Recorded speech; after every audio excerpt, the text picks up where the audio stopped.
Okay, guys, we are live. So for those listening at home, welcome to the Dungeon Musings YouTube channel. My name is Kevin Madison, and I will be your friendly dungeon muser this evening, because tonight we are carrying on with our ongoing campaign, playing Carl Sargent's outstanding Night Below campaign. And I've just lost Jeff. Thanks, guys.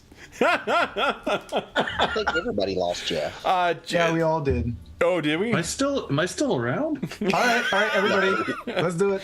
Jeff is experiencing an existential crisis at the moment. I got Jeff back. You all lost me. This is the outstanding mega adventure written by Carl Sargent and originally written for Advanced Dungeons and Dragons 2nd edition, but with what we have been playing with Troll Lord Games' outstanding Castles and Crusades. And with me tonight are the stars of the Night Below campaign. I'll go the order I've got you guys on the screen here. I think I need to hit a reconnect first because I have altogether lost Jeff, so we can see everybody here. And get the losing of some of the other guys. Okay, I got Jeff back. That's okay. We all know that Jeff is the star of the show. I got nobody else, so I need everyone else to reconnect. So this is the Dungeon Musings tech support for Roll20 podcast. Exactly. Oh, hey. Okay, and I believe I was waiting for Will. Come to us from Carcosa. Oh my gosh. I've seen you. The Black Star. The Yellow King. There we are. Oh, I can see everybody now. Awesome. Oh, amazing. Here we go. Got everybody. All right. So first up is our resident armor smith. Why don't you tell us, guys, who you are, who you're playing, and what level are you currently? First up is our resident armor smith and sushi aficionado, Dave. Hey everybody, I'm Dave. I'm playing Druin Axebrother. He is a level 8 dwarven fighter cleric of Clangadin with easily 200,000 more experience points than myself. Yeah, Will had a real unfortunate encounter with an extra zero. I had a real decimal issue. Will had an unfortunate encounter with a calculator last week, and therefore. And next up is our resident master of ministers, Andrew. Hi, everyone. I am Andrew, and I am sort of playing Tanev Thirindol, a elven rogue of the 8th level now, actually. But I say sort of because he's kind of he's paused. He's staying still. He's he's all stone. Yeah, He's solid, man. He's Solid. one of the solid members of the group. Solid member of the party. definitely someone you can rely on, lean on, hang stuff off of. Like, fairy, the rock all of the sorts party, of. really. Most definitely. In so many ways.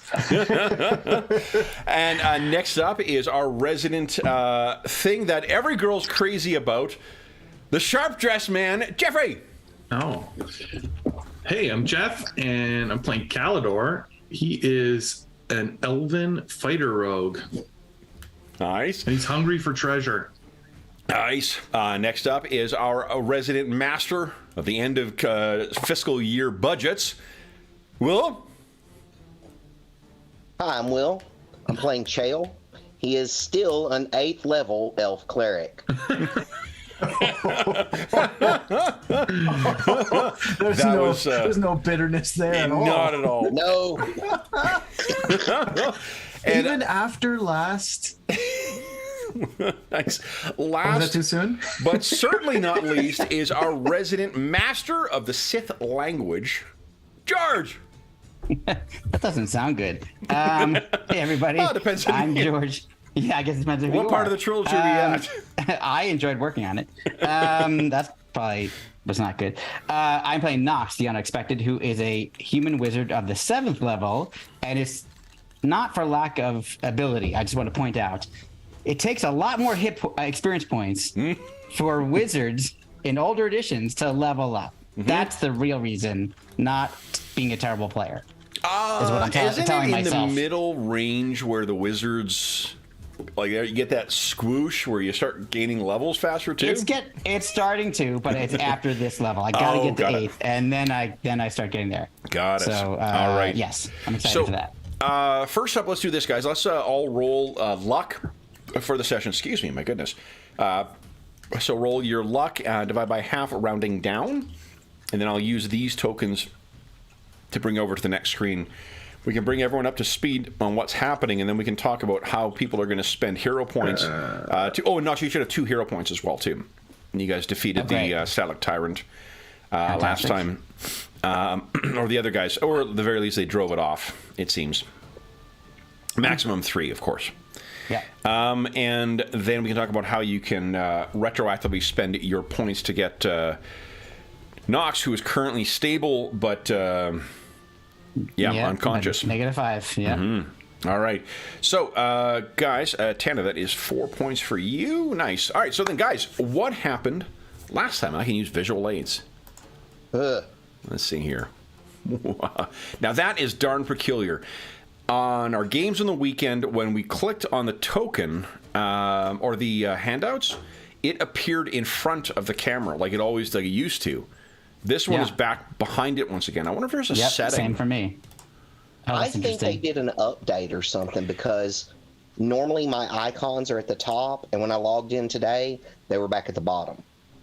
Oh, maybe. I know they had like they've done something. Sunday session. They had pushed through some kind of update that had. Is it an update if it makes things go backwards or bad? I think that would be more like a down. Yeah, I don't know. It's a back date. They call it a back. I think that's what happened with my Definitely a down date.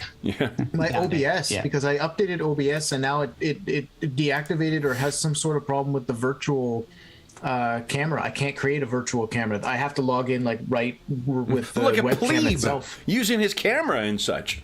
I know. Jeez. So what happened last time, guys? Well, We rejoined in the middle of battle, in the fray, in the tentacles and teeth of the monster, and we were, I guess, in pretty dire straits with Andrew already petrified at that point and Knox not there. And Chael, we used a hero point so that Chael we could force the creature to re-roll its save on Chael's hero cloak that was going to blind him. And it still made it. But we spent luck. We burned a whole pile of luck to make it fail. And with a blinded beholder-like creature wounded, Calidor moved in and smashed it right in the big eye, and then it tried to flee. And we gave chase and attacked with spells at range, which were pitifully terrible at hitting, and none actually struck it. We had a moment where we could have taken it down, missed our attacks of opportunity, and couldn't hit it with our spiritual weapons. Didn't have any range magic other than that, and the creature got away.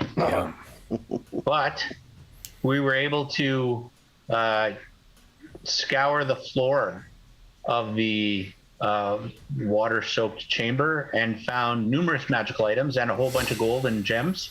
Yeah. Which was pretty lucrative for the party. And then we made our way out of that chamber.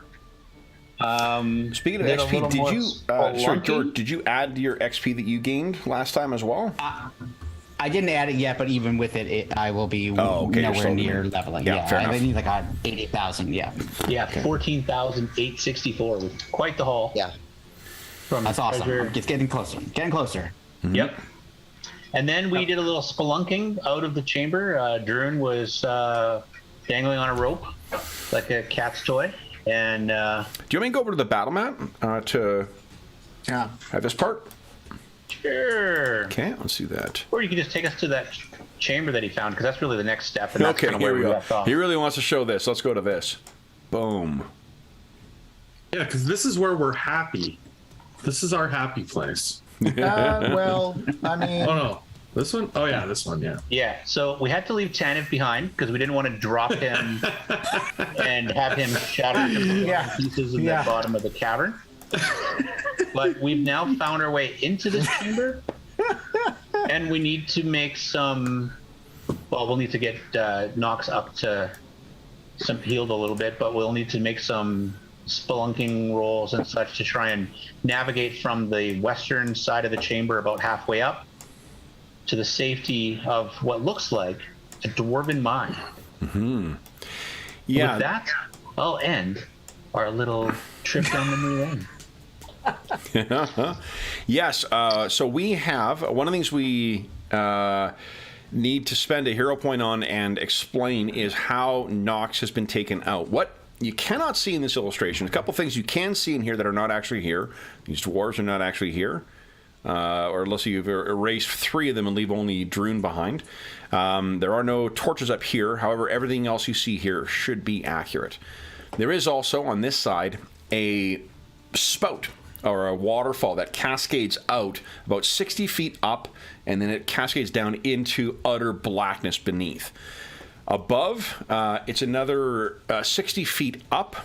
So it is about, to go from the bottom of the, like even with this, to the very ceiling is about 120 feet up. There's a ceiling that is just full of stalactites, any one of which could be the concealed stalactyrant. Our heroes came out and then successfully did kind of a, like, vaulting off of the wall, back over, and tunk, landed down where these mining structures are. Everyone is pretty beat up. Yeah, everyone has been up for quite some time. They had to take quite a while to search the thing. One of you is below 0 hit points. So what is... And then one of you is a statue. So what is the strategy, I guess, first off, for addressing your two... the two members of the party who have been incapacitated, shall we say? What do you think? Well, Druin had said last time that he was out of spells, which is not entirely true. Faking out the DM or what? Or Castle Keeper? It depends on your perspective, really. So he's out of spells leveled 1 to 4, but he's not out of cantrips. And he's got a first aid cantrip that he could use to assist, to at least keep him from dying or further hit point loss. Yeah, he's stabilized already. Oh, okay. Yeah. I can still burn some Cure Serious. Oh, nice. So, and just to give you the rules on where I'm at in terms of my negative hit points, I'm at -5, which means the first healing spell that is cast on me can only get me to 0. After that, then it proceeds normally. So don't blow like a great spell on the first heal, basically. Can you do multiple first aids, or is that just a one-time thing? I don't even know if I've written first. I'm getting the impression it's a one-time, Hold on a like second, it seals the wounds kind of thing.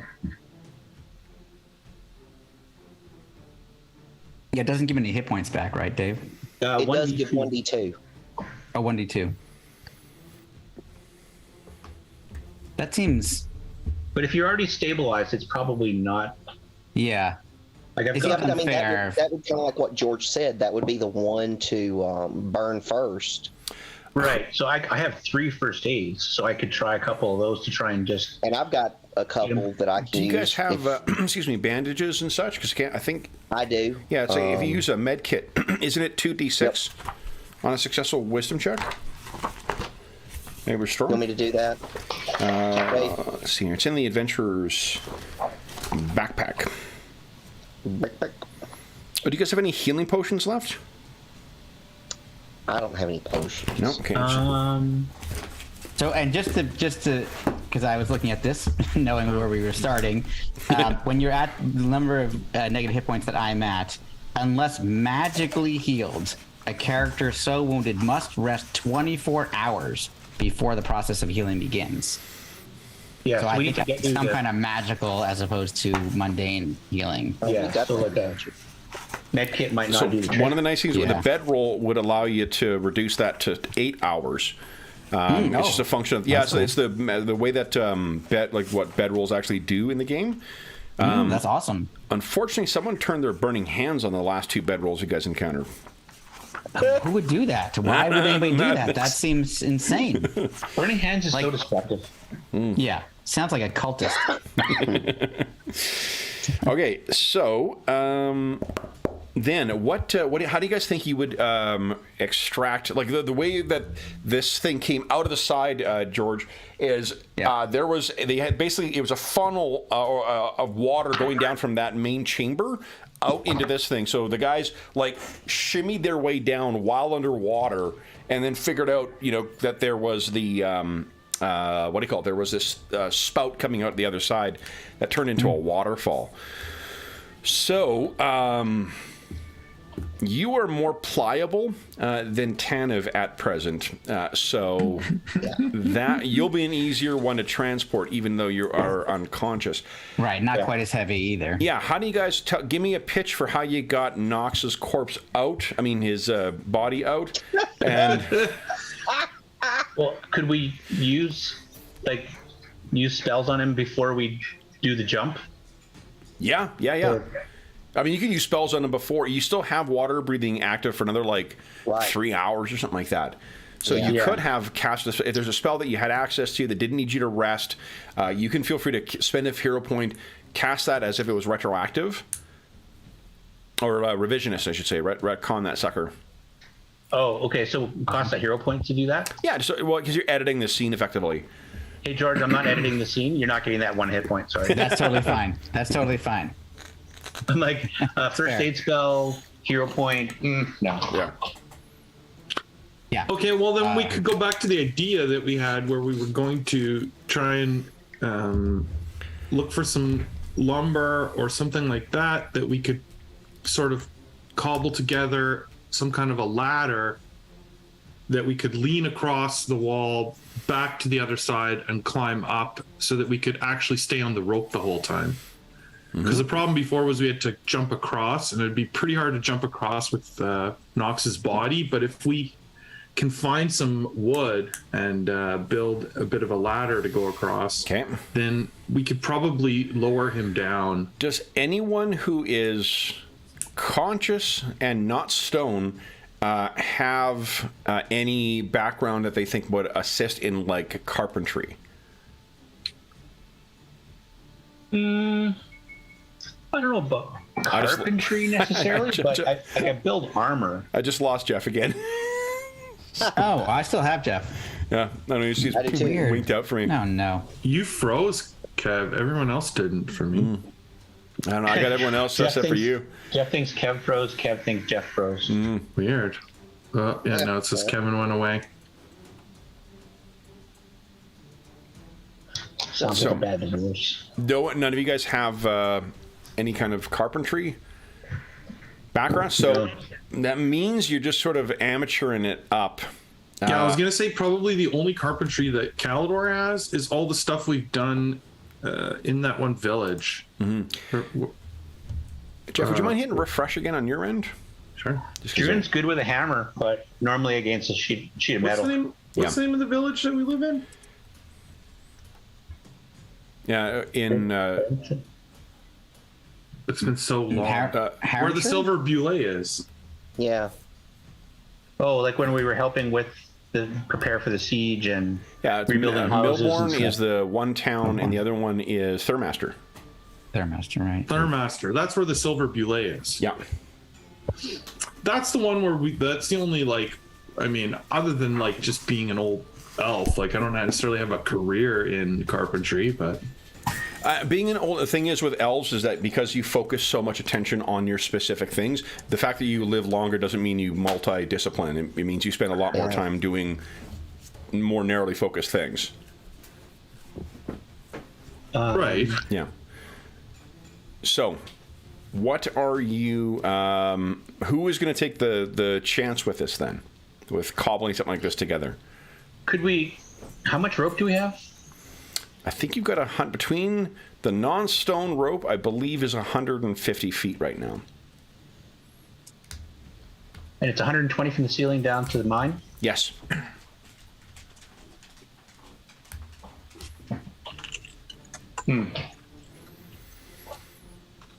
Calidor, what about climbing up with a rope and anchoring it somewhere near the ceiling so that we can kind of take Knox's body across on the rope and then lower it down?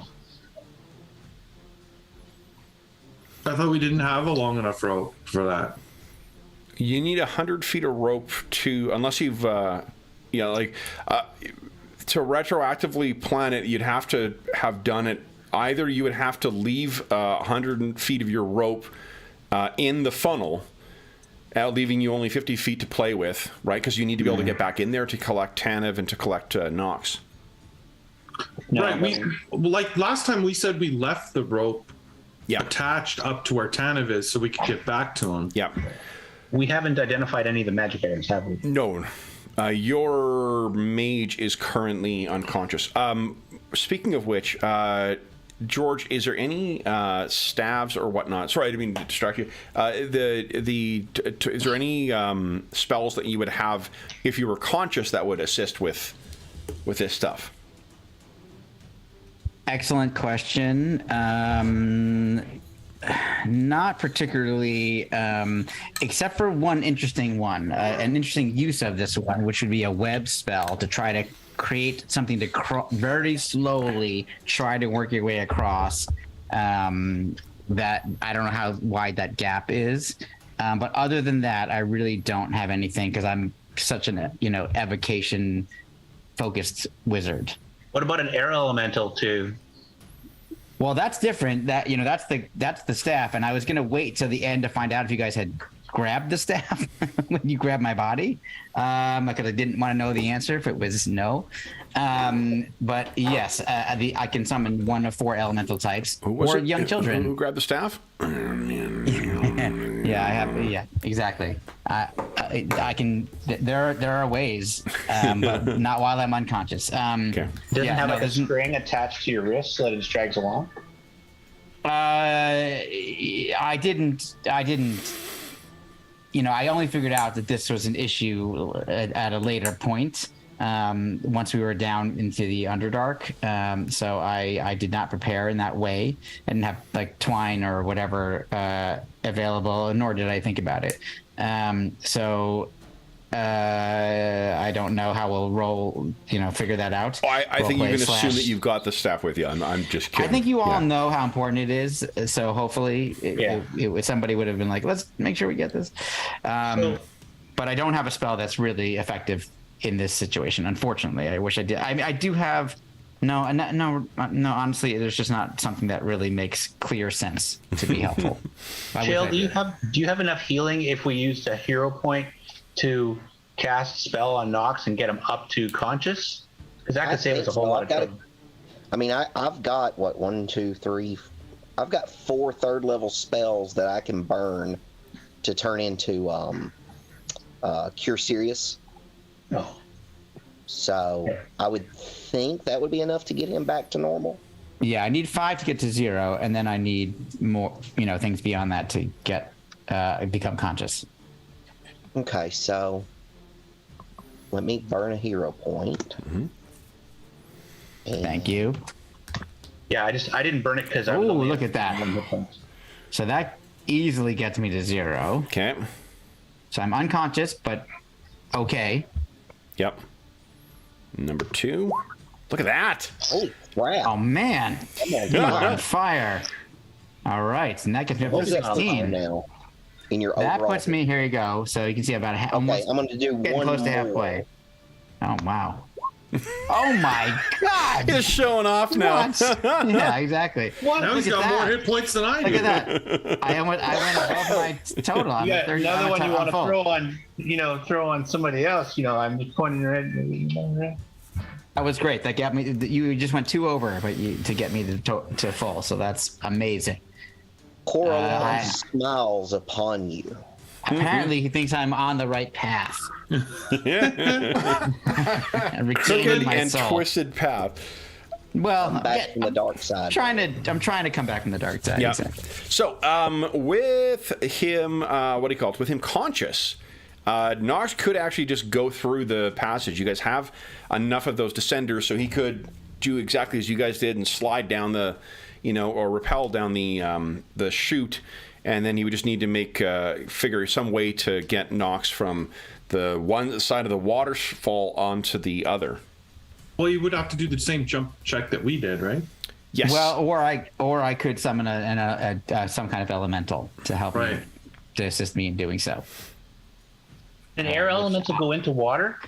Yeah, but aren't you strong? Isn't your character strong? He is, but everybody just like saved my life, you know, healed me, and then if I mess up this roll, So can an I air drop down elemental, endless can cavern. an air elemental go into water? No. Yeah. I could summon an earth elemental. He can send a water potentially. elemental and shoot him out of the thing like a, you know, Like the a bottom of the water cannon or whatever. Since Knox wasn't up last session, we've used a hero point to get him up. Could he have gotten to the edge and summoned an air elemental, and we could just bring Tanev out, like lower Tanev down to the air elemental, and have him grab Tanev and float Good across question. Let's the take a look here. other side? I just want to see. That's a good question. Yeah, because I don't think the air elementals are like incorporeal. Oh, in then this- I might have to carry anything. Yeah. Okay. Let's carefully pass them over to the air. Oh boy. Yeah. Yeah. Wahoo! Bye.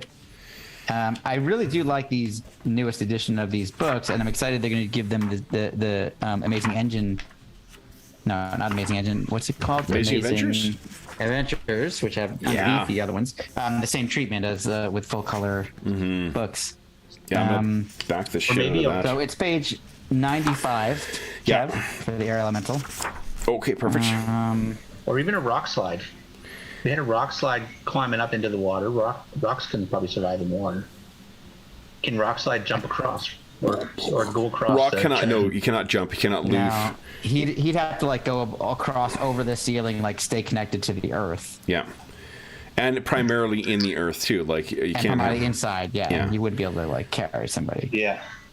So it'd be a stalactite slide. so there's the air elemental has an ability called whirlwind that. Yeah.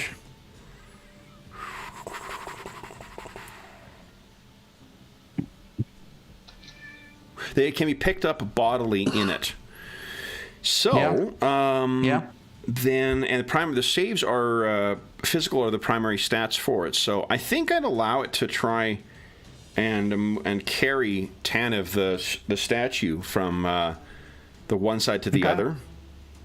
Okay. Yeah, and the edit is not that you healed. You're right. I accept your argument, Dave, that it wasn't to edit the scene to make Knox wake up. It's to put you guys back inside that watery chamber once again.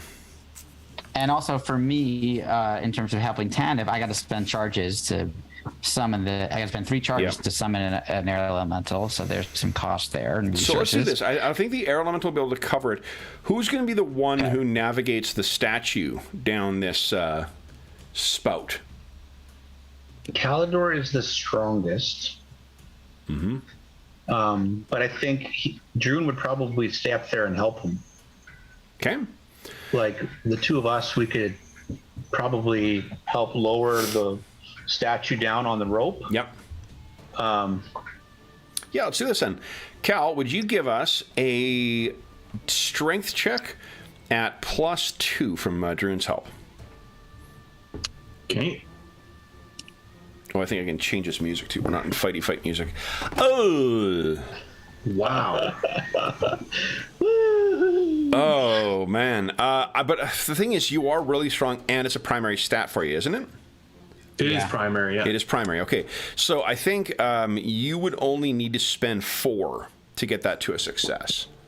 4 luck. How many you got? I can help you out. I have 4. Yeah, I can help you with. How many does Tanev have? This is to keep Tanev from smashing into bits. Yeah. Tanner had he's- 4. Yeah, I've got 4. All right. we What do you want? He had 4. Yes. I just think this Tanev, don't ask. just- What else are we going to use it on? Yeah, what else are we using it on? Wait, let's be fair. Let's ask Tanev. Tanev, if you don't want us to use your luck, say something. You guys want to know the He's name okay of with it. the name of say the anything. track that's playing right now? What is it? Crossing the Chasm. That's awesome. I don't think I intentionally Is did this that. like a Kevin MacLeod special? Yep. Yeah. Nice. What we call a happy coincidence. All right, so with you guys, with that, you will have transported both Tanev and Knox across to the other side, and What you can see over on the far side, it is much like you can picture that Druin is the one who's making out most of the textures and details in here and whatnot because of his extended dark vision. The rest of you would be limited. It's sort of the Khazad Doom in the Fellowship of the Rings kind of thing, before the music swells. Yep. You're just seeing this They little call it a mine. Mine. terrific line delivery. Oh my gosh. Yeah. All right. So then, what do you guys wish to do? You have a shit ton of treasure that needs to be prepared. There is the little storage shed kind of thing that's set up in there, and oh boy, guys, we're about to justify a purchase. If Chael has more spells, I say we deal the party just in case that stalactite comes back. Yeah. And Kev, that's why we're here, just to justify all of our purchases. Absolutely. Not just yours. All right. Okay. Let's see here. Dave, you've taken so much blame for weather low these many years. Let's give you some credit for underground campsites. Oh, he's gone. He heard me say weather. Yeah, he was like, And he's gone. bye. So I gotta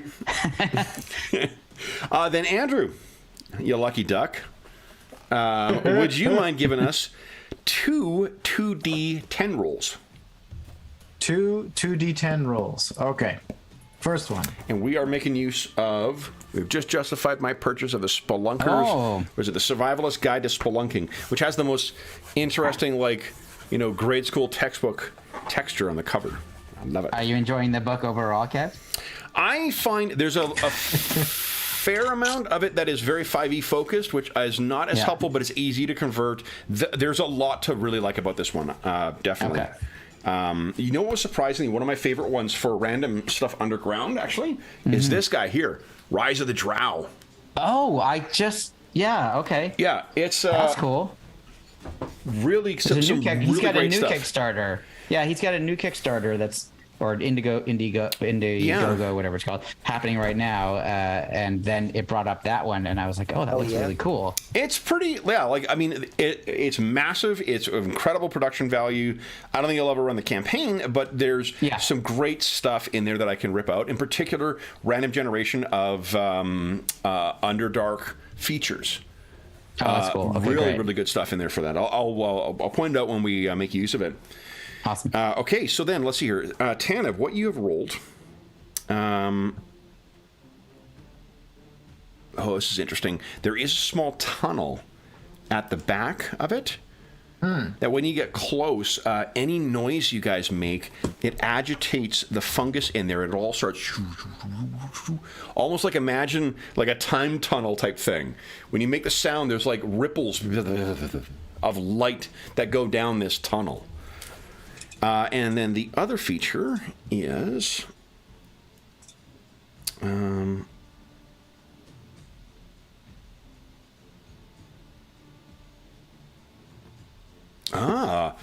it appears as if there is, and Druin, you would recognize this, one of the things that dwarven miners typically do, because, if you're dragging food down from the surface and just trying to plunk it down in here, that's going to, you're leaving not only are you making a whole bunch of work bringing stuff down into a place that you should be taking stuff out of, it also means that it's stuff that can spoil in this kind of environment. So what they often do is bring down fodder to start a small little fungal patch going.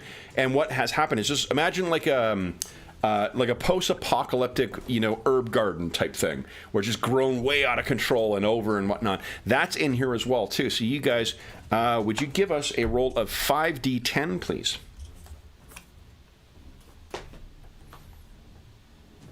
Oh, let Andrew do that, please. I was fixing to say, is that I can do it. everybody? Okay, fine. Okay, sure. Andrew's campsite guide. 5d10. Dave gets the blame for the weather. You'll get the blame for the campsites. Yeah. Great. When you find out it's carnivorous, glowing time tunnel moss, then they'll know where to come. I believe this is your doorstep, sir, and here is some blame for you. That is 30 meals you're going to get out of that food out of the fungus. Nice. Oh, And you know what else, guys? I have more good news for you. Yeah, You have one fewer mouth to feed. that's true. You can One stretch benefit. that food much further. Yep. So, All right. there was some healing, yes, I heard of. Okay, so what are you guys doing then? It does appear you'll have a secure campsite here. You got this weird, as you make noise, you'll see pulses of light in the corner, but otherwise, a vast and Druin, you can tell just from the way the air moves out here and it tickles your nose.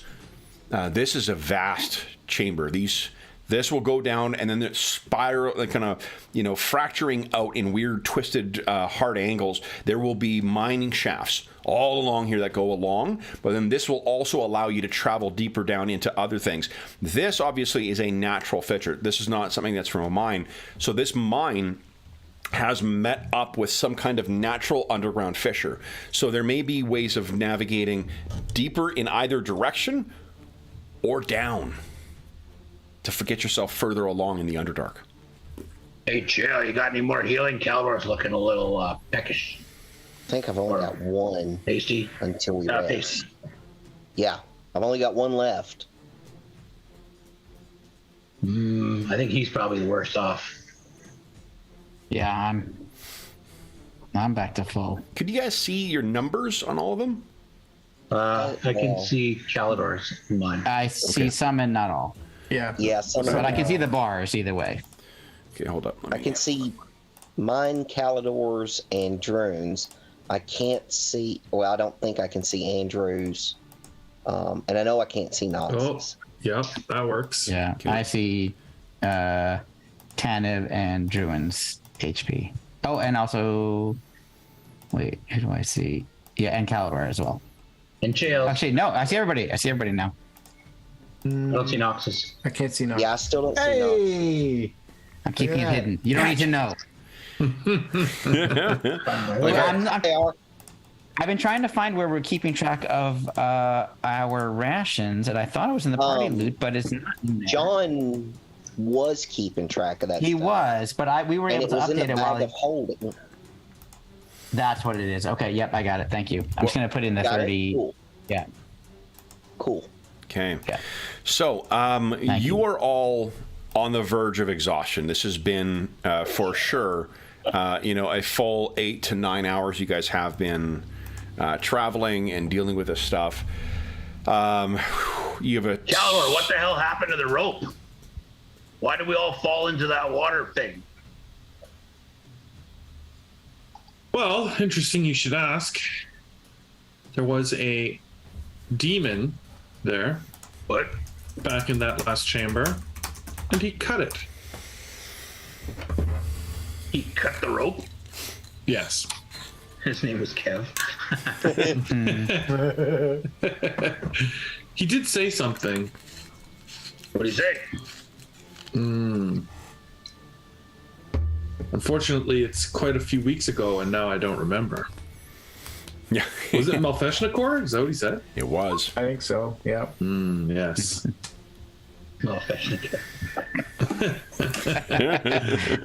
Malfeshnakor. That's the dog demon we killed, right? Yes. What the hell? Just like a angry cousin or brother or something? Could have been. I don't know. Well, Chael had offered insight into that before. When you defeat an immortal being, or an immortal spirit at least, like Malfeshnakor, it's not killed necessarily. It's not on the prime material plane. It is cast back into the bowels of hell. But from Right. there, it can nurture its hate, whisper poison in its allies' ears, or even commune with its brethren that are on the material plane already, and then have them enact his revenge. Right. Definitely looked like he could be his cousin. Real ugly, dog-like. Real ugly. Oh, wow. So, So we should be on the lookout for a demon. in a eye stalk stalactite and And we got to figure out how to turn our friend Tanev back to fleshy. Yeah. Could we get him some wheels, like a cart, and roll him around?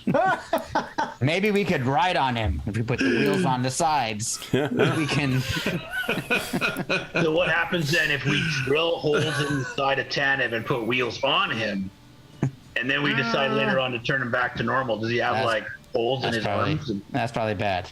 Couldn't you just heal that cleric? Yeah, I think we probably could. I can. Don't I have have anything one. vital.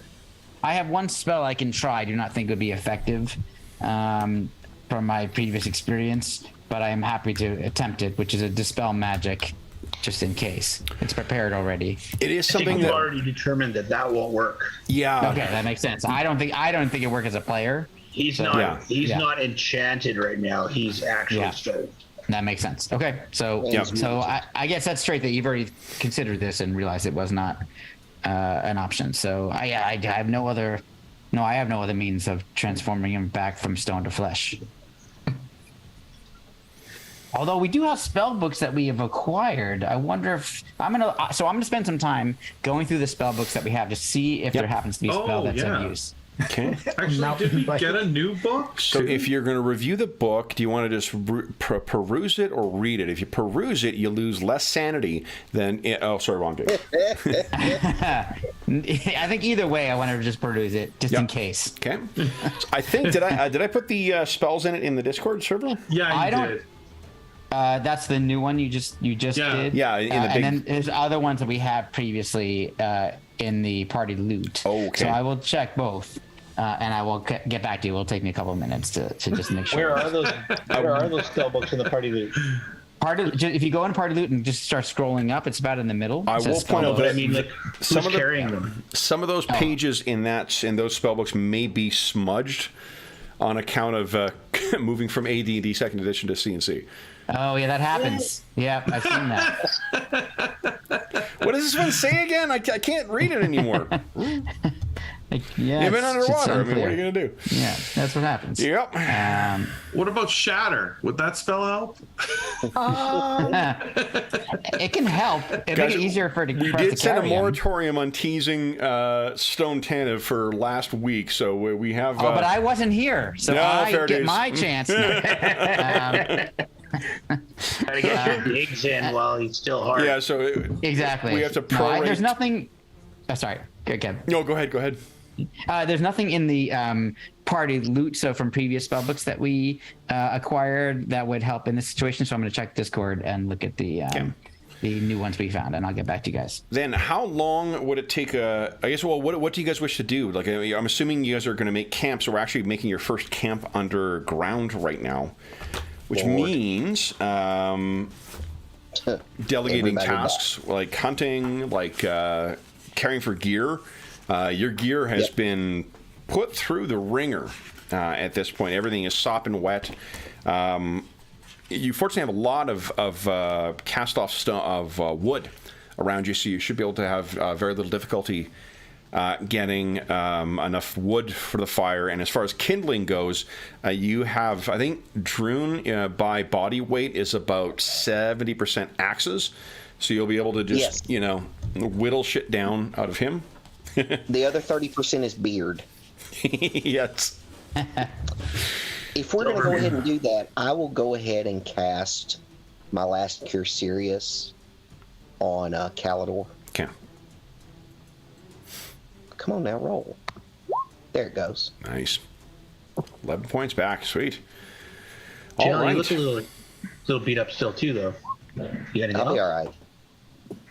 Well, Corlon provides. that's assuming Kev doesn't throw something at us while we're making camp. Well, when would I do that? Come on. I think we've had more fights in camp than we've had outside of camp, if I recall. Yep. Good chance of that. Okay, Do so the then, jigglings actually count as a fight? what are you guys doing for tasks then? For this, now that you've got your... If you guys want to put your gear down, I can start drying it out and oiling weapons and stuff. So Yeah, maybe I don't know 4 how long hours. That's 4 hours oil of work. silk rags are going to work, but Okay. I'm going to guess it's going to take me. I'm just guessing, Kevin. You figure out what makes sense. Like a couple of hours to go through all these spell books to look for the right spell that might be helpful. Which, by the way, there is none. Yeah, I don't think it'll be 4 because I mean, like, all you're really doing is seeing that you're looking for the headers, right? Like, you're not reading these things Correct. through. These phenomena, in the same way, I can't imagine it would take you more than an hour. Okay. Okay, so that's great. So I will spend the hour looking through, and then I'll be available to help in other ways with the camp. What I discover is that there are no spells in any of these spell books, nor are there any magic items that we've acquired recently that would be helpful. Well, the new ones have not been identified. For ease of like distribution and whatnot, I just gave you. Gotcha. You guys will have to spend the time identifying them yet. I don't think these would be helpful. I don't really know. Just a guess, but you be able to definitely no sort out spells. What's that? when can you sort out what this stuff is? Looks pretty nice. How does it work in CNC? Is it an identify spell? It is an identify spell, yeah. Yeah, so which I do not possess. Or it's not. So I cannot. Which I do not have not prepared. So I would have to take some time, Druin, to work on that. But I can do that. Perhaps in the morning I will prepare some identify spells. But in the meantime, I spend an hour looking through those books, realize I come up with nothing, and then I can help make camp in some way. What do Chael, Cal, and Cal want to do with their time?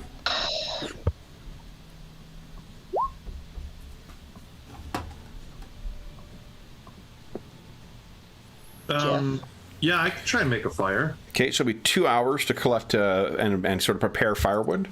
Yeah. Tanif, sure. You want to get the campsite? Or sorry, wrong. Your stone. Dan, why don't you just keep a lookout? Tanif is gonna add to the feng shui of the thing. There you go. Get him facing Right. west, and you're good as gold. Andrew, that was the last time, Andrew. No Chill. more jokes. That was it. I'm gonna tie a rope from Tanev to one of the beams and create like a clothing line. We like start hanging stuff on it to dry it out. I was actually going to suggest you could probably use me as a tent post. Chael, what would you like to do? I suspect Chael is most likely looking for any type of lichens, moss, fungi. So remember, That you might need be to look for that beneficial. stuff. You need to spend like hours. You need to do that while you're on the road, or it's like 8 hours to.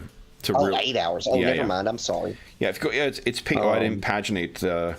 Who doesn't put pages on numbers? My God, who wrote these fucking house rules? Crazy. Bonkers. What you could do, you could prep meal. Takes 2 hours. Okay, since John's not here, that'll. Okay. Yep. All right. So you are all doing your respective tasks. Knox, you are studying your. You finished studying your spell book, and then what was your next task you were going to do?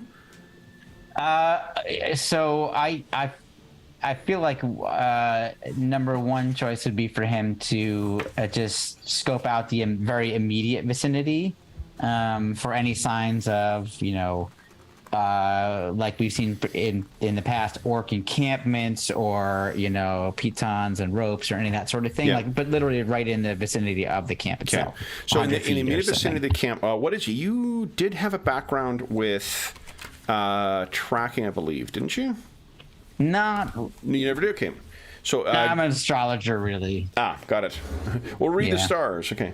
I read the stars and see. Oh no, there's no stars. Here we The go. world doth cometh to a close. It's not even like I'm particularly tracking. I'm just looking to see. Yeah. Notice. Actually, you know what? anytime. So you can find that around, like the orcish boots, and they have often, they do not really care about damaging, the ground or whatever else too. So driving nails through the soles to help assist with traction is not an unheard of thing. And you can see there's a whole, like, right around here-ish, within grabbing distance of the waterfall, right around here. What level am I on? I'm on the wrong level. Right here. There we go. Okay, There is just a ton of like torn and chewed up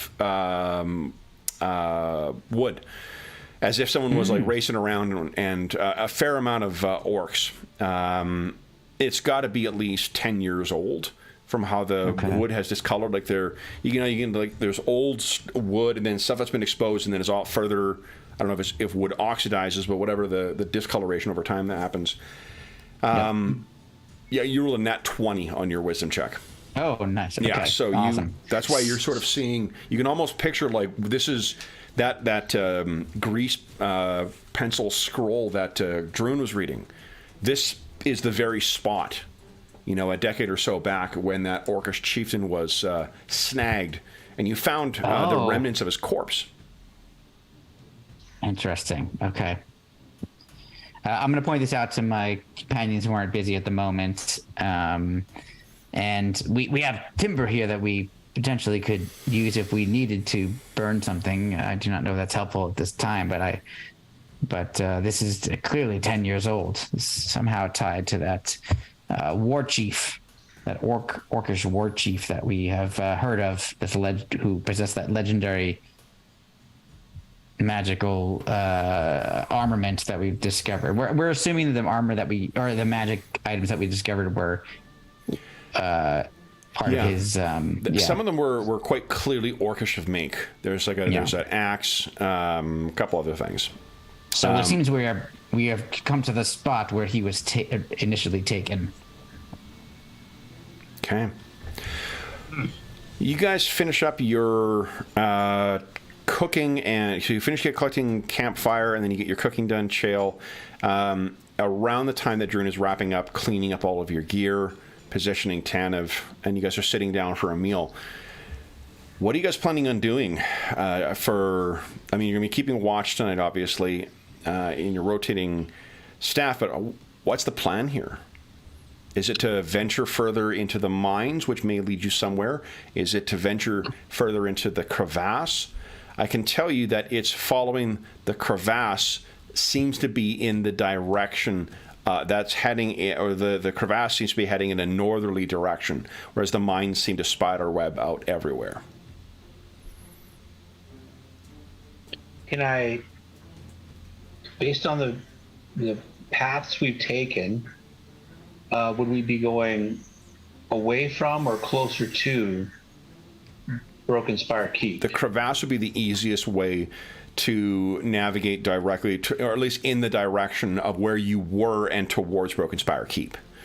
The way that you can navigate this stuff is, because it's the Underdark and it's magical and there's all sorts of things, you can choose to take the easy path. Like if the direction that whatever large structure is taking you, a mine, a crevasse, other things, war works, you can follow those and you get a decent rate of speed. You get a much slower rate of speed by trying to basically like overland it. And the way that works is basically you're keeping an eye out for any kind of smaller cave structure. And then you're going to try and work your way through. And often what that'll be is at some point you'll encounter a cave structure like what you guys were in before. And that will lead you out into some other part, some other superstructure. But that is a way to travel in the direct route. So what you could do is follow this in a northerly direction, or knowing that you are currently southwest or southeast of Broken Spire Keep, you could try and find something that's heading in the northwest by looking for a way of cutting, like basically traveling directly into the rock. Does that make sense? Yep. So it's a direct route, but it's slow, and potentially, you run into challenges. And it may involve crawls, because squooshed gelatinous cubes are awesome. Or you can follow the superstructure and move faster. From where you were before, you were, I believe, about like it's between 3 and 4 miles away from Broken Spire Keep, or where you thought it was. Okay. So we want to spend a day resting and healing before we head out. It seems like we are very depleted, and that probably does make sense. I've never been this low in spells. you have ample source of food and ample source of water here. Like one of the nice things with this fungus thing is you can clear out all that, eat all of those, and then they'll grow back over time. I feel as though there is a greater question here, though, friends. We do about Tanner. Exactly. We do not seem to have any means of undoing this condition here on our persons. Does anyone think that Tauster would have the means to undo this magic?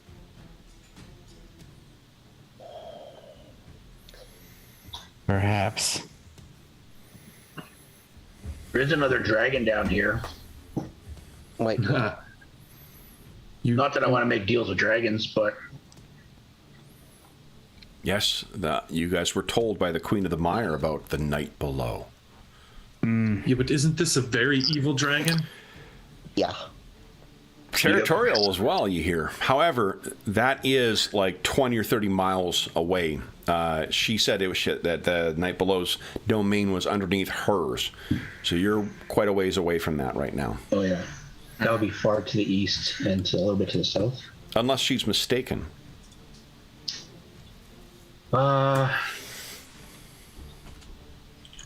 So the Well, Do we need to figure out if any of these items are able to help Tanif? you could, you should. That is one option because potentially one of them might possess the power to do so. Characters don't know what the players know right now, correct? Exactly. Yeah. So I can prepare as many identifiers as possible for the morning, and try to determine what they may be able to do. Kevin, is there any way for us to determine what kind of magic is required to, like, as a player, I have some ideas of like what might be necessary to help Tanith. In terms of our characters, is there a way for us to have knowledge of the spells that are in the player's handbook? You can assume are common knowledge for those, especially for those of you who are already reaching advanced levels. So you would understand the existence and the function of any of the spells in the player's handbook. The stuff from the adventurer's spellbook, I think, is the more esoteric stuff. That's the oddball stuff that you're going to find on scrolls and whatnot sometimes. But you would know that Druin has it absolutely right. This is not an enchantment. He has just simply been transmuted from flesh into stone. And in order to return him to that, a reversed version of that 6th level wizard spell needs to be cast on him. right? Yes, that's. I do have one other alternative, but I'm not sure you guys are going to like it. You never know.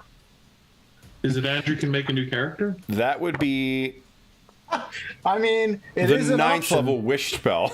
So, No, man, no. I was afraid that was all Oh, good lord.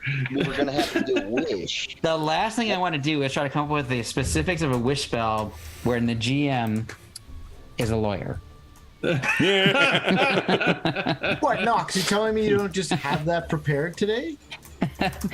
Not only that, but I am too feeble-minded to be able to come up with like a bulletproof version of a wish spell that it cannot be twisted into the worst possible outcome. So, as a player, Does your staff? It does all sorts of elemental stuff. Does it have stone of flesh? I'll double check that. I don't think so. So you can't If it cast- does, I'll feel terrible. Well, all this stuff about Tanev. All this Did it talking, just yeah, change me exactly. right away? Yeah, I'm just holding onto this staff and talking crap.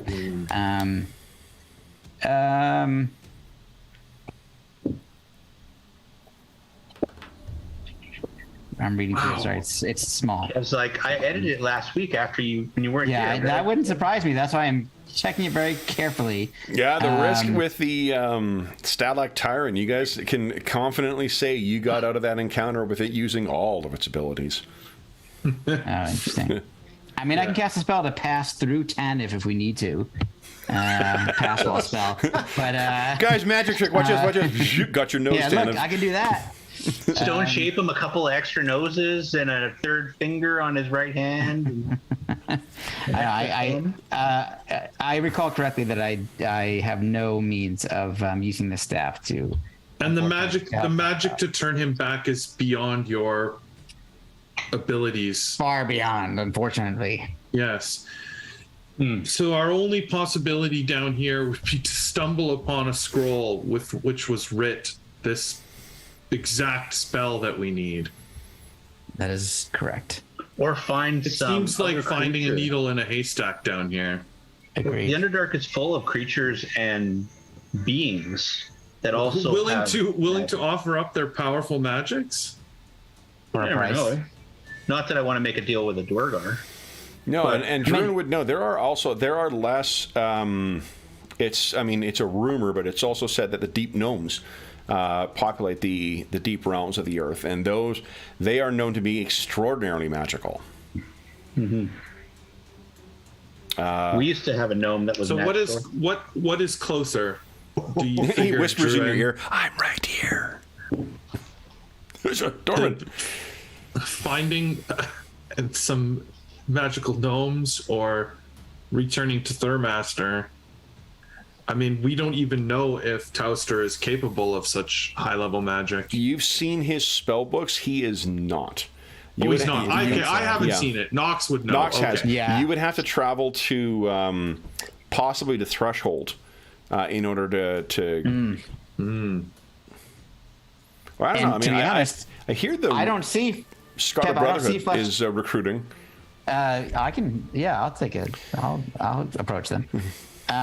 I don't see stone to flesh or flesh to stone It's in because it's called Player's Handbook. transmute. I had a fuck of a time trying to find transmute. Yeah, it's under transmute. Yeah. Okay, good. I thought I had to go to this adventure. That's good. You only did it once. I did it twice. I found it after a long time searching. Then I lost it, and yeah. So Okay, good. We're At so least it's used not to just it me. being flesh to stone, right? Yeah. Exactly. Yeah. All right, great. Thank you. okay. So then, you guys all finish up your meal. You're discussing what to do for next time. I don't know what you're talking about. Kev gets to do gnome voices for as long I as can we're do visiting no them. voices. Yes. Oh man. So, when you guys finish up, are you going to bed down for the 10-hour rest too? Try and get some spells for tomorrow, and figure 'cause I'm out gonna need- how much time do you guys need tomorrow to prep spells? 15 minutes per spell. Let's start. Great That's a good question because it's going to take me a 15 minute. minutes per on that. spell level. No, just per in CNC. Thankfully, it's See, it's just on- per yeah. spell. Oh, that's good. Yeah. Yeah, which is great. I love that rule. 3, 4, Of course, I do. 5.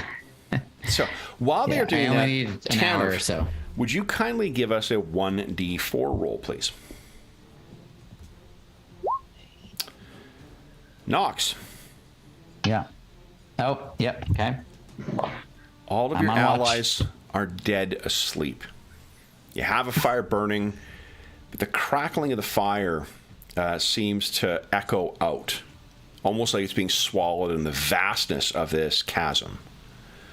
After the day's exertions, while it's been impossible to see, the sun cross the sky, it's been a long, long day for all of you.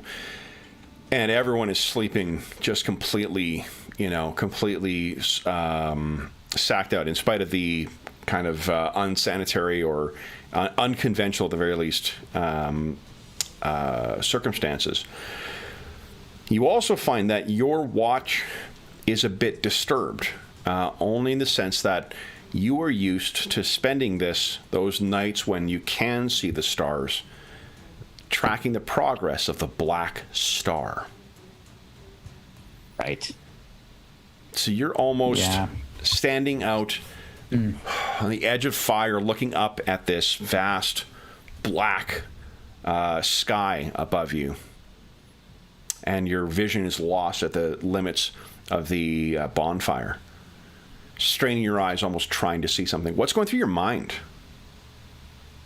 It's really bothering me to not be able to track the Black Star and its progress. And in some ways, it feels like I'm shirking my responsibility for doing so. However, I feel like we're on a greater quest, so that mitigates that feeling somewhat, but not fully. But it also impresses upon me the fact that there's however many tons and tons and tons of stone is over our heads Yeah. and all around us and below us, and we're sort of lost. To me, not to Druin, but to me, I feel lost in this maze underground, and I'm starting to wonder, considering what has just transpired with regards to me and Tanev, whether this was a good idea. Perhaps this was a dangerous way to approach the spire. Would you give us a wisdom save, please? Wisdom save, my worst save. Here we go. Was it 18? It's tertiary? It's tertiary. Yeah, tertiary. So you're looking up, and you see a single kind of light. And you're like, what? It's almost like there is a star opening up above you. And a beam comes shooting out at it. And you get disintegrated. Exactly. And you guys wake up like, where'd it go? I'm gonna need a dexterity saving throw. Oh no! And then you see Oh Jesus! No. No. Not this son 7 of a more bitch. tweet, tweet, tweet, tweet, open up. No. But then, Andrew, would you kindly go to the new character sheet? Yes. 2 range attacks, please. Oh no. Can do. You joined the dark side, Andrew. Don't do it. Don't roll the dice. Andrew, stop. Holy shit. Andrew, stop. Are you killing me, or what are you hitting? I'm assuming 19 hits you. Knox. So, yes, both of those hit. Of course. Would you kindly give us 2 damage rolls? Yes. Oh, man. Sure. I take back all the jokes. He's just rolling extra damage on you. Doom, doom, Yeah, doom. look Okay. at that. Oops, sorry. Take the first 2. I didn't realize it rolled. Holy shit. Schwack, cells. schwack. So 16 points of damage. Oh, What man. you see is the first eye that came out is torn off its socket by a small arrow. Schwack. And the second one sinks into its hide. And you see, sitting up, perched at the very edge of your light is a deep gnome mounted on some kind of lizard. And hold on, I need to just amazing. make one quick change here. We need to put that down there and then put that right there. Oh man. And I can do this. Oh no. Oh, never mind. We used those. Okay, then, yeah, you can change your display name if you like. So, what you should look over, there is a gnome. When this thing loses its one eye stalk and is hit a second time, it roars. And I'd like Druin, Calidor, and Chael to each give us a wisdom save, please. 1. There we go. Yep.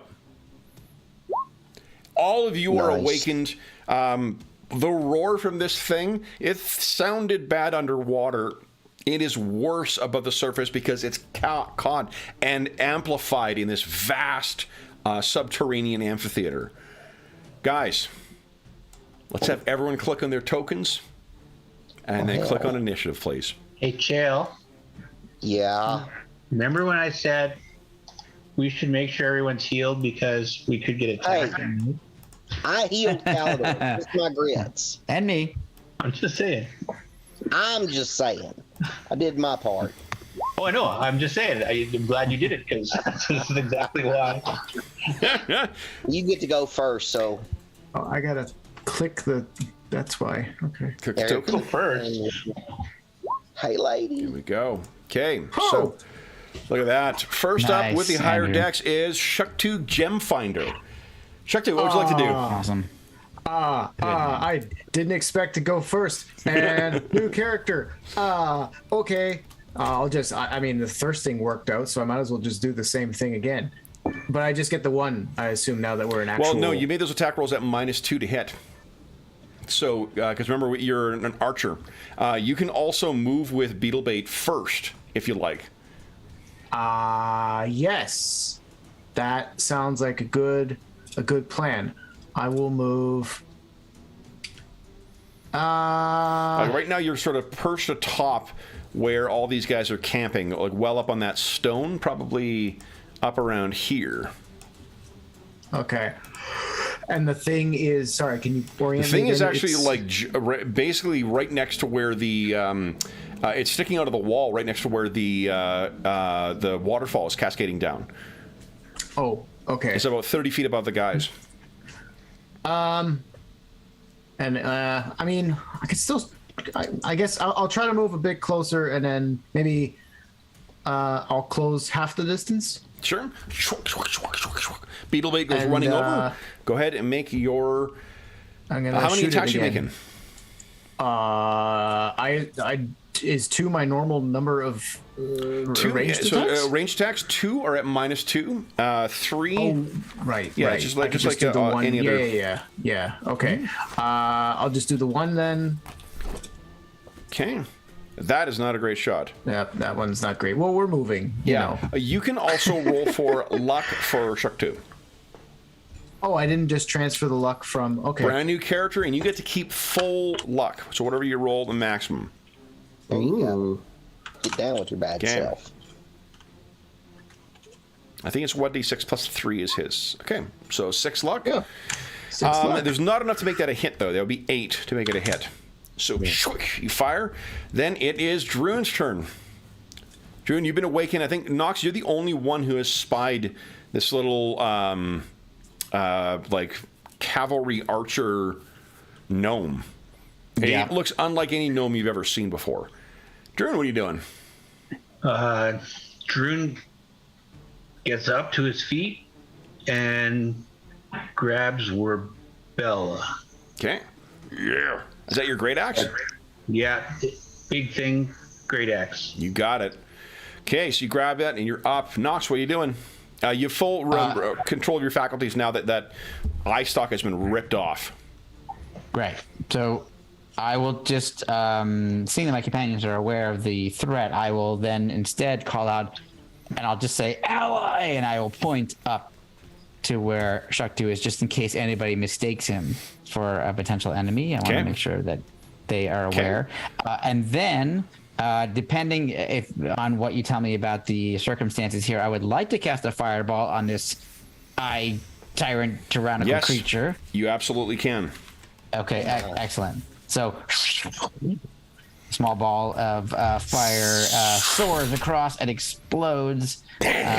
So, what's the save? Going to do, the save is reflexes. And your level? Sorry, dexterity half. Dexterity for half. So 12, 19. My level is 7. Yeah, I was successful in my save, so it'll be half damage on this. It can be half damage, so I'm going to double check, so it's going to be 76. Okay, here we go. Here's the damage, and I'll take half of this. Oh, nope, sorry, wait a second. I am an elemental caster. I cast everything as if it's 1 level higher. Yes. So I'm adding 1 more d6 to that. Yep. So nice. it was actually 30. Okay, so 37. So 18 damage. 18, Holy shit, look at this. The entire cavern is lit up. Shuktu, your new allies seem to be skilled in magic. Chael, what are you doing? So Chael clutches at his holy symbol there of Coralon, that sliver of moon, and focuses himself and casts prayer. Oh, nice. That was like the one spell I had left. Caster and their allies gain +1 on attack rolls, damage rolls, and saves, all within 50 feet. So that probably would include Shuktu as well. Awesome. Cool. Okay. Then next up is Cal. What are you doing, Cal? He gets up. He sees the stupid eye socket thing is returned, and he would ready his shield. Okay. Then you have to stand ratio. Yeah, get shield. Sounds good. All right, that's Yeah. the end of the round, guys. Well, I haven't gone with my What's creature the here. distance of this thing to us? The significance of what thing? How far are we from the stalactite? You are about it's 15 feet across and 30 feet up. 15 feet across. Oh, it's across the Yes. other side. Yep. Okay, so then for the stalactite, would someone give me a 1d4 roll, please? Got it. Or not. Only 2. I can only use 2, and I've lost my charm monster eye. All right, so then first things first. Let's have everyone give us a d20 roll, please. Oh. I saw the stalactite still gets to go. Oh, sorry. I thought we were. That's okay. Not just one. Okay, not Knox. Go again. Druin. Cal's got 20. Look at that. Druin, that purple ray thing hits you. I need a save. Let's see here. What is it? Is it a Constitution save, I think? Oh, 2 mana books open. You should plan ahead, Madison. Okay. Let's see.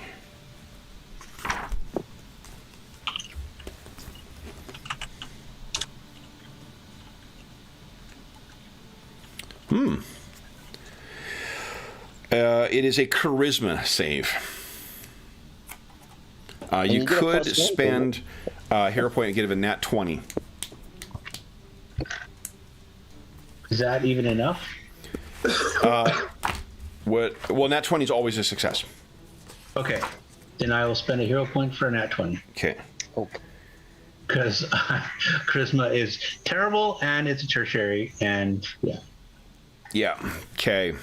Then that is it hits you, so that means you only take 5d6 damage instead of being disintegrated. Whoa. Oh my god. Did I have spent 2 for it to just miss? Wow. It will not be affected? Is that. No. Unfortunately, this is the better effect. The other effect is you turn to dust. Wow. Right, but you okay. missed me. 16 missed points me. of damage. You missed me. Spend 2 hero points to avoid a single attack that would otherwise hit you. It's not an attack.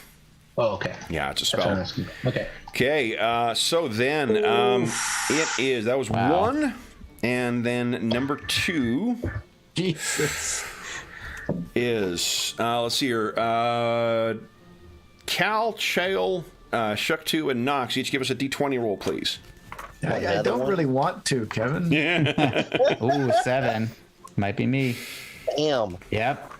No. Okay. I just brought you back from the dead, damn it. I know. I tried to stay alive. Cal, Haldor for the win. Oh no. Cal, it seems Sorry, to Cal. remember you, Cal. Now, would you kindly give us you can either remember, so Dave, we did say it before, and you need to spend the hero point if you want an nat 20 before. Oh, no, you didn't roll, did you? You never rolled your save. So, Cal, this is the same ray, the pale white ray that you saw affect Tanev. Oh no. Would you like to give it? It is a wisdom Lovely. save. Oh yeah, absolutely. You're gonna make the save, or you're gonna just spend the point? I'm just gonna spend a hero point because wisdom is my tertiary skill, so it's terrible. So fortunately, it hits you or grazes you, and you can feel there's a bizarre stiffness to your body, but you do not transform into stone. You don't join. You guys could have a matching pair of elven statues. Yeah. That is the end of the round, guys. Everyone decide what you want to do next round, and then go ahead and beat my 2. If you're going to get turned into Stone Teller, can you put your hand out like this? Just like pretend you're from Lord of the Rings. Maybe I thought you wanted him to turn into like a G.I. Joe type thing. Like, cup your hands like this with the kung fu grip. gets Yes, for the Kung Fu grip. Yep. Oh, yeah. Totally. Okay. We got everyone there? Who we missing? No, hold on a second. Okay. I'm working on it. And there we go. Okay. Hey. So we got Chill. You're up first. What are you doing?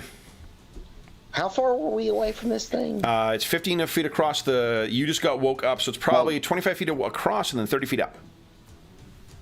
Oh, it's up. Yeah. Oh, shit. All right. So... What do you got? I think I'm just going to go on the defense right now. Because I've got the Curtain of Steel. Since he's up, I really can't reach him. And I really don't have anything else ranged-wise to do with him. So I'm going to use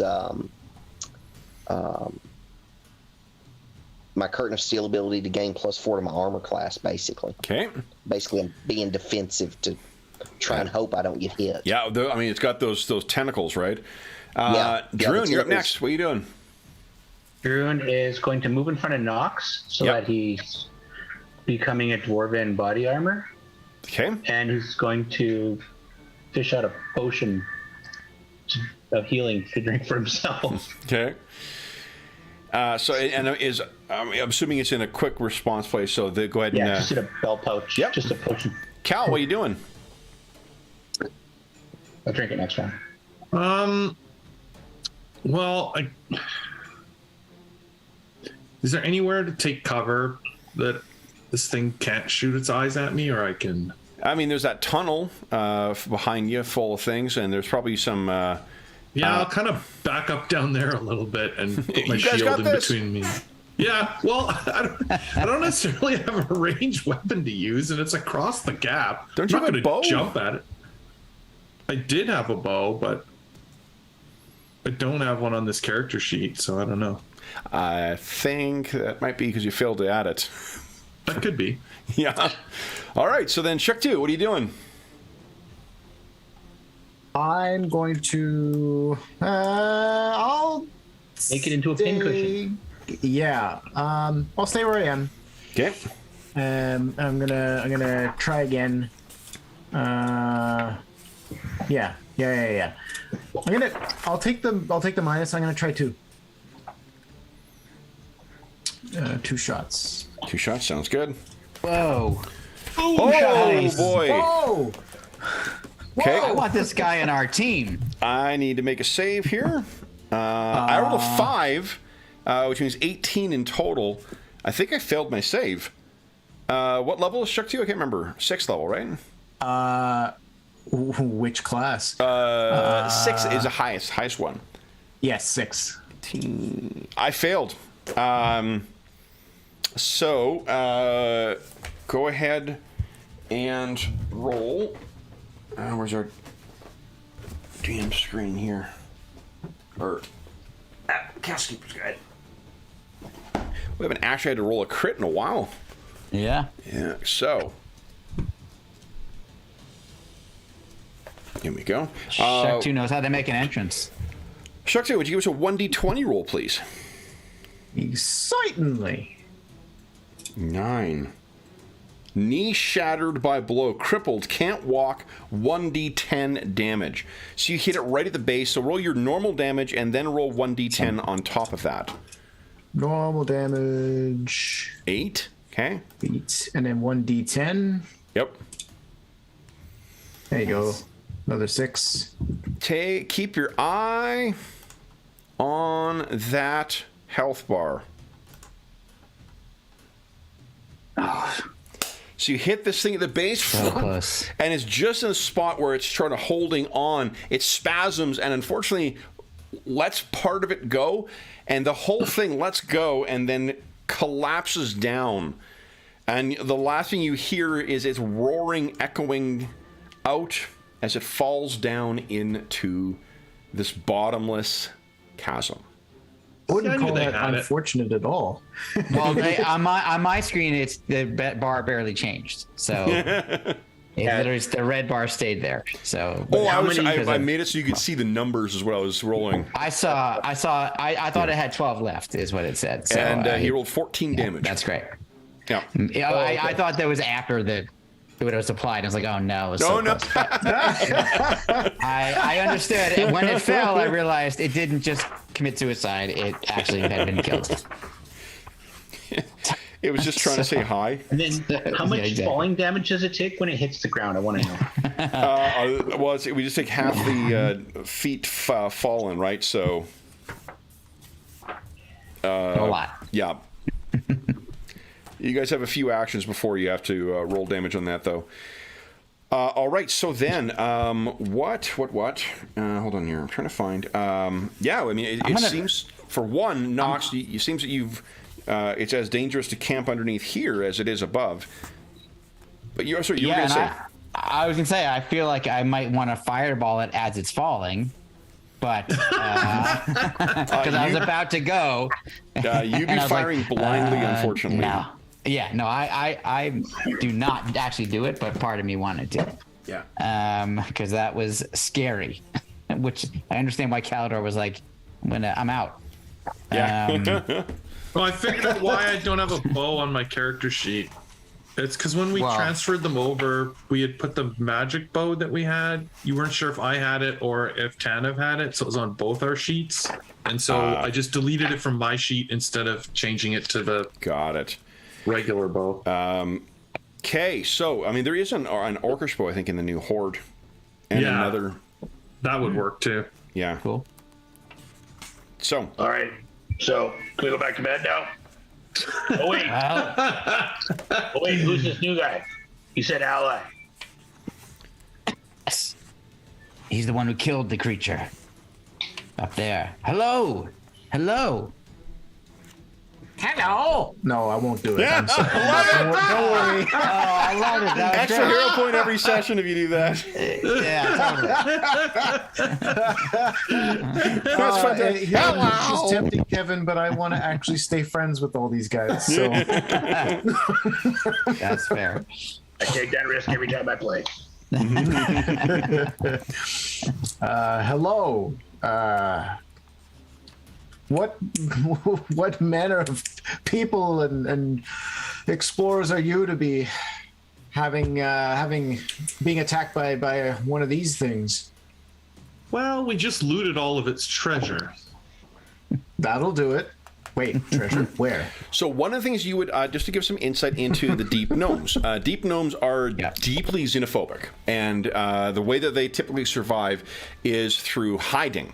They are extraordinarily good at hiding from the things. They are not bigger, they're not more powerful than, and they're not crueler than the other denizens of the Underdark. But the way that they survive is by being tricky and by being able to hide quite well.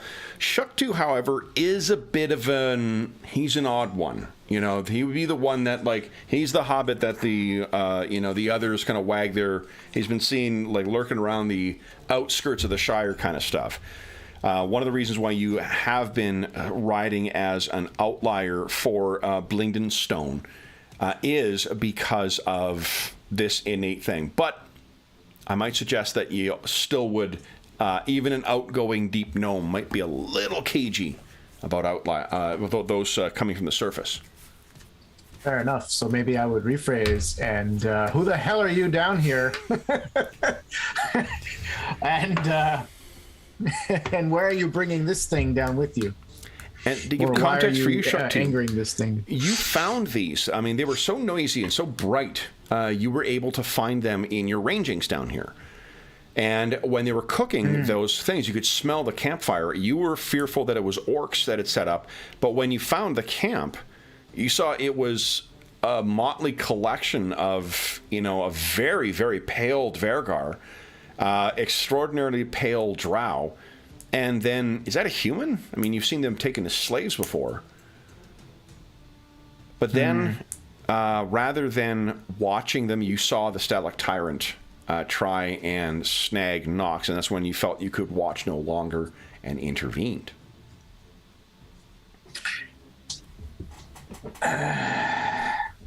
My question stands. First, we thank you for aiding us in our battle against this horrible creature that has caused much destruction and, well, potential death to our companions. We were gonna kill it anyways. Shush! Sorry. Let me. I am Knox. These are my companions. I will allow them all to introduce themselves. I'll interrupt him and like, what? Why does he speak? You let your slaves speak? Slaves? I do not. No. We are allies. We are one band of adventurers. Friends. Traveled here. Have you ever heard of Friends. them? You don't seem good at making them. It's just a Don't suspicious. have much need of them usually. And you hear beat his lizard. Arrgh. Oh, quiet you. Too damn trusting half the time. At least he's a good shot with that bow. Yes, we are enemies of the orcs. We are traveling through here trying to assail a structure on the surface. And this seemed like the best route, although we may be now regretting that choice. I do not know. What do you mean? It's been pretty fun up down in the underground. Well, fun is, I think, a subjective word, Druin. It has been dangerous, and but perhaps ultimately will lead us to where we need to go. And it may have been worse if we had traveled overland. But we are enemies of this creature that we just joined battle with that you slew. So we are thankful for your help. You are enemies of these creatures as well, I take it. That one, of some others down here. Perhaps of these. You say you're hunting orc. Well, we kill them if we encounter them. We are on another a broader mission at the moment.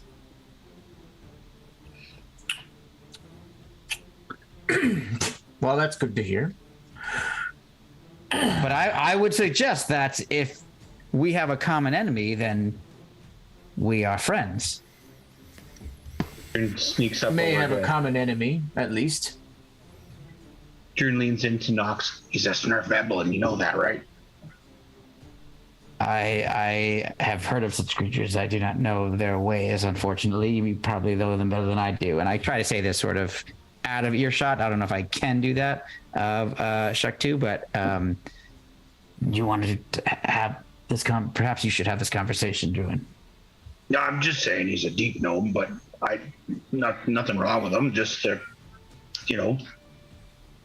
he's a deep gnome. What may I ask what your name is, sir? I go by Shuk2. And this here's Beetlebait. Well met. It is very fortunate for us that you were in these environs when that creature attacked, for we may have fared much worse if not you most certainly would have. Yes. Dwarf. Your people are people of the deep. You should know better than to go roaming around in these parts. Yeah, well, it was pretty ugly on the surface. It was definitely nice to get back underground. That I can understand. Thought you might. Well, so tell me about these orcs. You said you're trying to find a way to some place where they're holed up. They've taken control of a castle on the surface that we wish to take back. Shuk2, you know exactly what they're talking about. I was literally about to whisper you. Yeah. Just No, that- you've ranged basically all of the Underdark underneath Haranshire. You've ranged back and forth across the vast depths and shallows and whatnot of the Underdark in here. You've got a terrific things, and you have a particular dislike for orcs. That I do. I know of this place. You know this place. Yes. You know how to get there from here? We have a might. guide, and I look at Druin, but he is not very knowledgeable of these caverns. Of these ones, very specifically of these ones. But we were doing just fine until that demon cut our rope. I don't think Tanev is doing fine, and I knock on his statue. I said until the demon cut our rope, then things kind of went down. This is this was one of your companions? Yes, he was somewhat of a protege of mine. Ah, remind me to never become a protege of yours. Good advice, good advice. Well, certainly your dwarven friend here is a fair enough guide for the worlds under the ground, but respectfully, dwarf, you don't know anything about what you're walking into down here. But I do. I might be able to help you. Might cost you. What's it going to cost us? Well, it depends on what we find there. I don't like those terms. So, Shuktu, you would know that it is about 3 days' travel through the larger caverns. You may be able to find a shortcut that could cut that down to 1 or 2. The shortcut, though, runs... There are things that are dangerous, like the Select Tyrant, that are often found in those deeper, smaller caverns. The way that you would... you have to sort of back... The reason it takes 3 days because you're going to have to do a little bit of backtracking. But if you follow this chasm along, you will then reach a... Let's see here. Oh, yes, there is a river. And you can follow the river then down to Orcish Warworks. And the Warworks will then take you up and into where they have. Underneath the, or at least where they're talking about the orcs, there is a whole warren of theirs. But the entire thing is built into the side. It's a multi-leveled warren with hundreds of orcs in it, but they have it built into the side of a vast crevasse. They are expecting for you to come from elsewhere inside, through tunnels and whatnot that they have well defended and whatnot. They do not think that anyone would ever scale the walls of the chasm, the 1,000-foot high walls of the chasm, to get yourself up and then come in the warrens from there. And those would lead you up and into the thing, or at least so you've heard, into the human structure. Yeah. I could get you there. Get you inside. Wouldn't be a problem. Probably do it a whole lot quicker than you could on your own. And at what price are you willing to lead us? That's negotiable. We'll see. Depends on how hard the going is. I mean, you won't do it just for the glory of killing orcs? That's why I haven't set a price yet. That is fair. We have Well, only met. Our crew has always shared our treasure. We could be willing to give him a share. That sounds fair to me. Share earned is a share gained. They're all outsiders. I don't know. Especially you two. And I look at Chael and Calidor. definitely don't trust the two of you. Why not? Because this one turned his apprentice into turned into stone. Well, that was the creature that did that. That was not technically my fault. He was a bit foolhardy. Well, it's like talking about someone when they're standing right behind you. I mean, like a real fucking moron. He was such a. Yeah, well, if he came down here and was reckless down here, I mean, he deserves his fate. Nah, we'll find a way to get him back. You need better apprentices.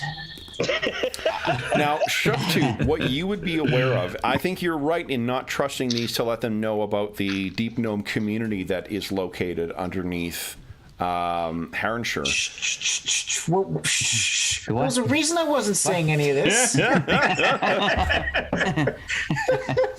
You would be aware that the kind of magics necessary to transform Tanev would be there are stoneworkers there who could most assuredly work that kind of powerful magic. However, I'm sure Shuk2 might know that. Yeah, I'm sure, but that sounds to me like I'm doubling the value of my services. Well, also, I mean, like you would also be exposing a community that thrives on its secrecy to a bunch of outsiders. So I think you're right to not even mention that as a possibility as of yet. Yeah, almost. Yep. Sounds like we're passing through a door, leaving another world behind. We may gain your trust along the way. We shall see.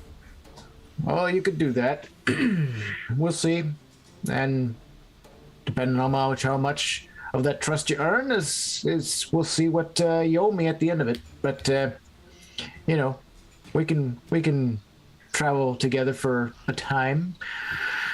Also, I hear that there's some, there may be someone named Andrew wants to facilitate working together for some sort of reason and doesn't see any particular reason to make this more complicated than it needs to be. I will consult the stars on this question of this Andrew. All right. So then, before we do our outro, Andrew, why don't you tell the guys about the character you'll be playing until Tanev joins the game? I'm actually pretty excited about this, guys. I kind of jokingly said to Kevin, don't make him too cool, or else Tanev may accidentally fall off the cliff. No, so Shuk2, is a for sleep. I can't pronounce the damned word, but Deep Gnome. I am part ranger and part magic user, which is pretty cool. Yeah. So I can do a bunch of. I'm pretty. He's pretty varied. So I've got some ranged abilities with bow. You also see he's got slung across his back is a battle axe. It looks pretty like solid, but clearly very worn and well used. You notice that the arrow fletchings are very well done, and a very high quality, almost as if made with quite good skill. And then a couple of magic abilities that I'll explore and we can discover together. Don't need to belabor the point, but some cool resistances, definitely not a fan of orcs. One might say they're my favorite enemy. Interesting. Shuk2 has a couple of firsts for our experiences with CNC. He is the first. I think he's the first with an animal companion. No, that's not true. Falcarol had one, but it's the first one with an animal companion that's actually got an extra advantage in it. He's also the first half-class character. He is a ranger with a half-class in magic user. Cool. Cool. Beetle Bait's pretty adorable for one, and pretty cool too. Oh yeah, and I'm also pretty sensitive to magical things. It's kind of how I found you all. One could say I have an innate ability to be aware of magical things that are nearby me. The magic user class is a really interesting class. I'm very, very from the excited Adventurer's Backpack. So it'll be, it should feel quite unique to any of the other casters at the table, and a great ally to them as well. Yeah, I am incredibly intrigued by all the mechanical things, but also, and more importantly, by the personality of this character. Well, that one I've got to figure out, but... Oh, I think you nailed it already. Yeah, you're pretty much onto it, I think. Definitely coming along really well so far. Grizzled asshole for now. Yeah, it's great. All right. So then for those listening at home, thank you so much. Let me grab our correct tokens here. Oh, yeah, I'm at 1 and 4. Oh, yeah, just your... well, actually, I'm going to bring the tokens back to the main screen because I need to replace those ones with Shuk2. I've also updated the vision stuff on this one, so this will actually replace the proper vision thing. Oh, let me get rid of everybody here. Or another vision, the being able to see the bars. Boom. Yeah. So then, perfect. Here we are, guys. Oh, that's all messed up all over the place. Everyone is all over. There we go. There we go. Except for frickin' Beetlebait. He is right in the way. Whoa, hey. Come on, Beetlebait, out of the way. Yes. All right, so then, for those listening at home, thank you so much for joining us for session 156 of our ongoing Night Below campaign. As is always the case, if you have any comments, questions, or concerns regarding the session, the campaign, or the game we're playing, please don't hesitate to leave a comment in the comment section down below, and I'll endeavor to reply in a timely fashion.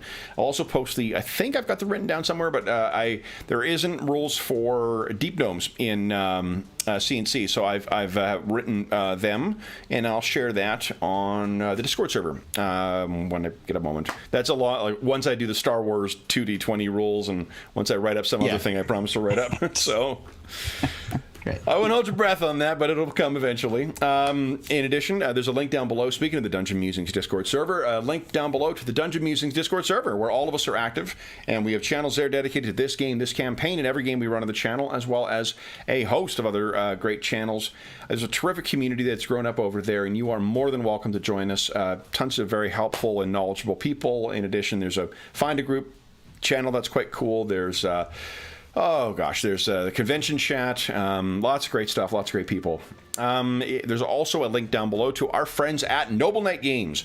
Noble Knight Games is the preeminent retailer of hard-to-find and out-of-print RPGs in North America. They also have a terrific selection of new tables here, RPGs, board games, and card games, but I particularly like them for their tough-to-find selection of out-of-print games, including, most recently and arriving tomorrow, some BattleTech stuff. They have, if you don't have they don't have in what you want, you can put it often on a want list, and they'll send you an email when it comes in. And if you make a purchase of $10 or more through their website, enter the code MUSINGS, and you will save yourself 10% on your purchase. There's also a link down below to the Hero Save Villages campaign. That is the charity fundraising campaign we run on the channel that benefits SOS Children's Villages International Charity, a really terrific organization active in over 130 countries, benefiting over 80,000 orphan and abandoned children, including ongoing relief efforts at the time of recording in Ukraine and the surrounding countries. And all donations that go through that link go directly to SOS Children's Villages International. None of it goes to the channel or any other middleman. And as a small way of saying thank you, in December of 2022, we'll be having our next charity raffle. If you want to see what prizes were awarded in the last charity raffle, head on over to the Dungeon Musings Discord server and see the... take a look at the Charity Initiatives channel, and you'll see a list of all the different prizes that were given away last time. Every $25 Canadian that you donate through that link will give you one chance to win the grand prize or one of the other great prizes. There is also a link down. Also, as another way of, I should say, of saying thank you, we also we have charity games ever so often. Our last one was a charity session of the Eden Studios classic All Flesh Must Be Eaten, and donors helped us decide what that story was going to be about and what kind of characters we're going to play. We're going to do the exact same thing, but this time with a channel favorite, with Modifius Entertainment's Conan Adventures in an Age Undreamed Of. That'll be at the end of November, and donors will help us decide what kind of Conan story it's going to be and what kind of things we're going to feature in it. It should be a lot of fun. And with the wide variety of different source books that are out for Conan now, too, there's some really fun... one of the options I intend on offering is going to be a Buscema inspired session. So it'll be a Roy Thomas, John Buscema style Marvel Comics from the 80s Conan session. There'll be other ones as well too, but I've been working my way through the omnibus that includes the adaptation of Queen of the Queen of the Black River. The Black Coast. Black Coast. Yeah, fuck, I love that comic. So that I think will be one option. I'll leave it to the donors to decide which of our sort of framing things we're going to adopt for it. But yeah, lots of great options. The last thing I will say is a huge thank you to our stalwart players. So Dave, Jeffrey, Will, George, and Andrew being an absolute champ. I asked him, I said, because we don't know when your character is going to be turned back to flesh, would you be interested in playing an NPC that I was thinking about introducing? And without hesitation, yep, absolutely, no problem. So Andrew, thank you so much for stepping in some teeny tiny new shoes and doing such a good job of bringing Shuck-2 to life already. I mean, it helps when you make a pretty damn cool character to play. Yeah, so. well, I aim to please. Then, last thing I will say then is for those listening at home, thank you so much once again for joining us. We'll be back again next week to see what our heroes decide to do. Are they going to rest up some time, identify some magic items, assign some gear, and then set out? Probably.